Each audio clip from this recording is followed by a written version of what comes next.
All right, back with some breaking news now. Erik Menendez, remember the guy who killed his parents and then claimed he was abused and had all of these wild sob stories, has been denied parole. A California panel decided his fate just a few minutes ago, so he is going to remain behind bars for the brutal killing of his parents. That is called justice. So far, he served more than 30 years in prison, along with his brother, Lyle.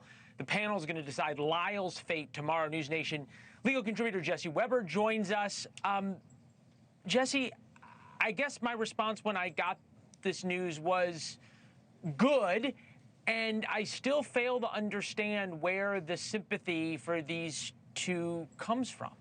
I understand that, Leland, and I would just say, I think, first of all, we have to be clear. We don't know exactly what the parole board discussed over this 10-hour hearing today. There's been a gag order, in a sense, been placed on reporting on it. But in the time that comes, we'll learn a little bit more about it. But look, you had them commit a brutal double homicide, yet the argument was they've changed, that they have done beautification projects in prison, that they've helped inmates, that they've got married, that they are not the people that they were when they committed these crimes, that they've accepted responsibility, that they admitted they lied. The problem is they went into this with the parole board already determining they were a moderate risk of safety if they were to be freed. And that is not great. That doesn't mean that they're low security. So I think that they were going into this already with an uphill battle. And I think help me understand something, Jesse. Sure. Where does the sympathy for these people come from?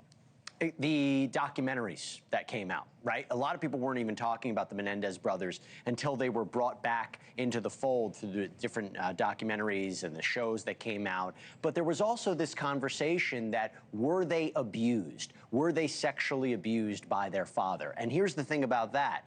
Even if that is true, and obviously that was something that was discussed, that wouldn't negate what they did. Their argument was they acted in self-defense, but anybody who studied that crime will tell you they murdered their parents in cold blood while they were just sitting on the couch. There was no imminent danger. So even if they were to accept that they were abused and were victims, which would be terrible, that wouldn't negate the murder charges. But at the end of the day, it became a question of whether or not they should be released. And I have to tell you, remember what happened only a little while ago. The judge that was overseeing this case reduced their sentence. They were facing life in prison without the possibility of parole, resentenced them to 50 years to life, and they were up for parole. He was persuaded by the sympathetic letters that they were getting, including in prison, from the prison guards. So there was a thought today that he might make parole, and he did not. Thank you for watching. Subscribe below and download our NewsNation app right now on your phone, and you will get fact-based, unbiased